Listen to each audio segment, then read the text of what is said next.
Hey, good afternoon. I'm Col John Ray, United States Marines.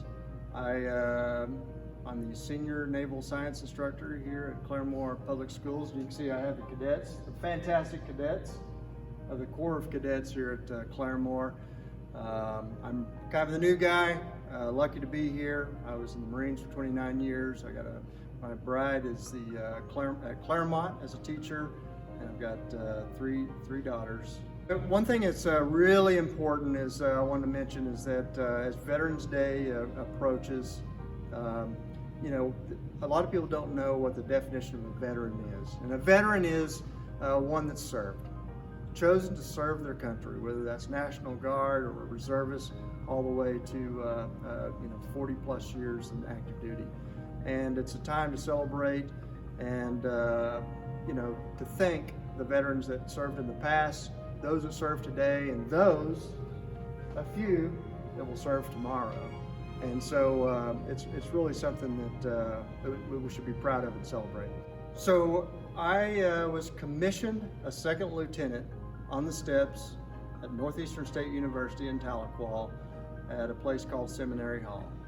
I kind of started my career there, and then 3 decades later, I ended my career with a retirement on the steps of Seminary Hall with my family and friends. I flew Harrier jets, and most of my career was spent in Cherry Point, North Carolina, or Yuma, Arizona. I bounced back and forth between those duty stations. I deployed, all roads led to the Middle East during my service, and so I went to the Middle East on 5 different occasions and spent a lot of time in Iraq and Afghanistan. I joined the Marine Corps because 1, my dad was a Marine. 2, I wanted to be a part of a great team. And I knew I wasn't going to play for the Dallas Cowboys. So once I realized that, I wanted to be a part of a great team. And the best team I could think of, the United States Marine Corps, and it came true. And I joined that team. It was challenging. It was fun. I have a fantastic network of friends that were served alongside, and that remain friends today. There's a lot of phrases and quotes that surround the Marine Corps and certainly military service, but the one you hear about a lot is once a Marine, always a Marine. And that is definitely true. Whether you served as a Marine reservist for a short period of time or have 40 years active duty, that teamwork and that network extends not only in the service, but also outside of the service. Okay, so I have my cover here. In the Marine Corps, we call it, in the Navy Marine Corps, we call this a cover. And so, you know, there's a lot of things that we had a lot of fun in the ready room, in the squadrons. But most of the things I can't talk about, but I can talk about this. If most of the time when you went to fly or were in the briefing room, you'd put your cover inside your flight suit pocket. And but if you left your cover adrift, then somebody would take care of it. They would go douse it with water and put it in the freezer. And then you would have a frozen cover when you left for the day. So that was kind of the thing for all the squadrons I was in. That happened every single time. So you never wanted to lose track of your cover. And the other pranks we'll just not talk about today. My name's Darla Maeser, and I was active duty for 2 years. I went in as an E4 because I had some college. After my 2 years of active duty, then I went into the National Guard for 6 years, so I did a total of 8 years. I ended as a sergeant, and so I was Army active duty and then National Guard for 6 years. I had decided to join the military. I graduated from high school. I always knew I wanted to go to college, but I don't think I was quite ready for college. And so I worked a little bit and realized working for minimum wage was not going to pay the long-term bills. So I started looking at military as an option. I was raised in the military. My dad was a retired lieutenant colonel, and he actually wanted me to join the Air Force. And so I started researching all of them, and I opted to join the Army because they had the smallest active duty requirement. After the fact, I was very glad that I had joined the military and wasn't quite ready to get out yet. So that's why I ended up enlisting in the National Guard once my tour of duty active service was done. One of the things I remember about basic training was the day that we arrived. I did my basic training in Fort Jackson, South Carolina, and the day we arrived, the drill sergeants met us on the bus and told us all to get off the bus, and they were real nice and sweet and said, "Hey, how are you all? Everybody off the bus, bring your bags, put them all down here on the concrete." And we were all talking and laughing and carrying on.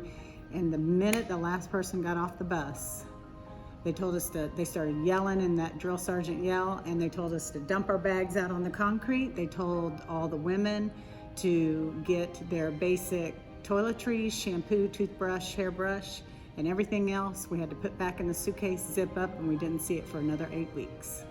I was always very patriotic because I was raised in the military, but Lee Greenwood had some really awesome patriotic songs. So God Bless the USA it has a different meaning. Once you serve, it takes on a whole new meaning. And so I think that stands out to me as being something near and dear to my heart. God bless the USA. If you don't know 100% what you want to do after high school, look at it as an option. There are lots of options in the military. You've got Air National Guard, you've got National Guard, which those are opportunities to be able to go to school. As a matter of fact, while I was in the National Guard, I went back to college, as mentioned earlier, and because of the GI Bill that I earned in my active duty time, and then the National Guard paid for school. So I always said I made money. At the end of it all, I got a check to go to college and got my college paid for. We didn't do a lot of pranks because we were pretty sleep deprived in basic training. So anytime we got a chance to sleep, we did sleep. I remember one time we were out on the rifle range and it was pouring down rain. And so they don't let you get out of the rain. They tell you to put your raincoat on and you keep doing what you're doing. But they did let us get out of the rain for our lunch.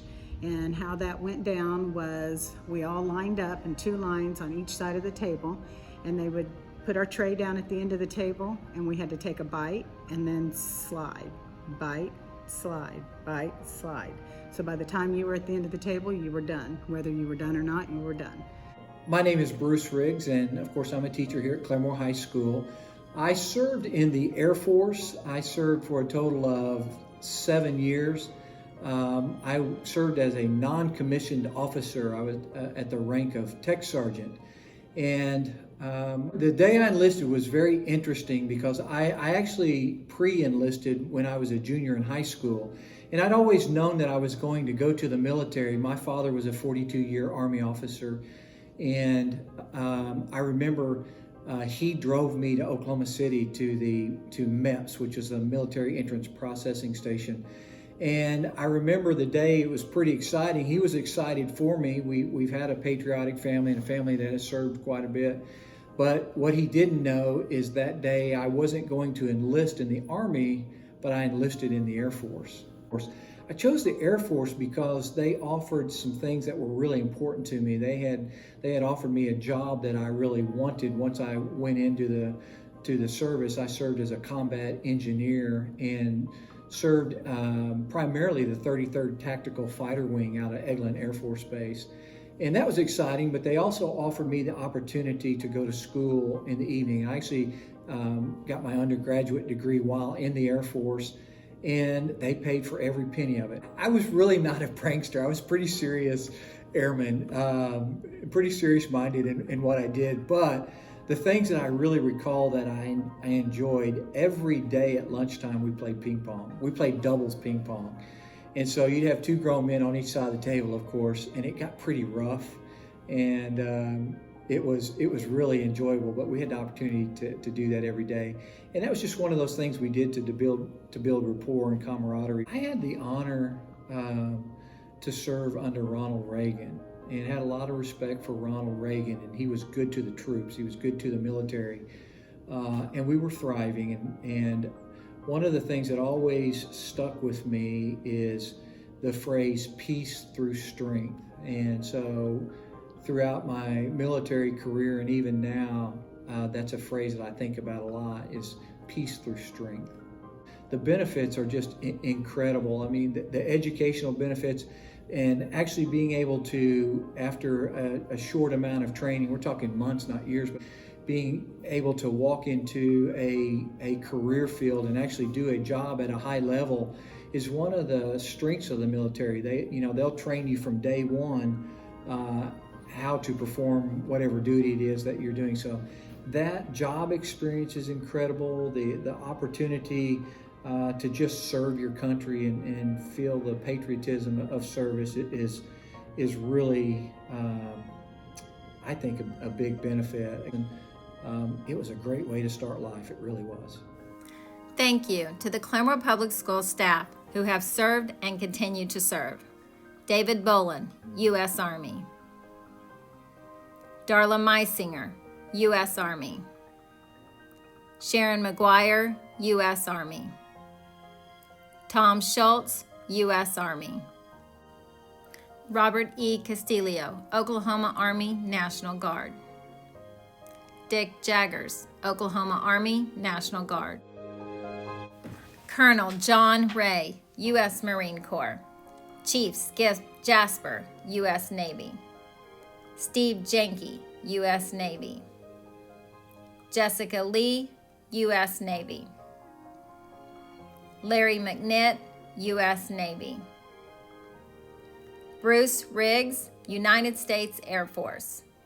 Karen O'Leary, United States Air Force. Thank you from Claremore Public Schools.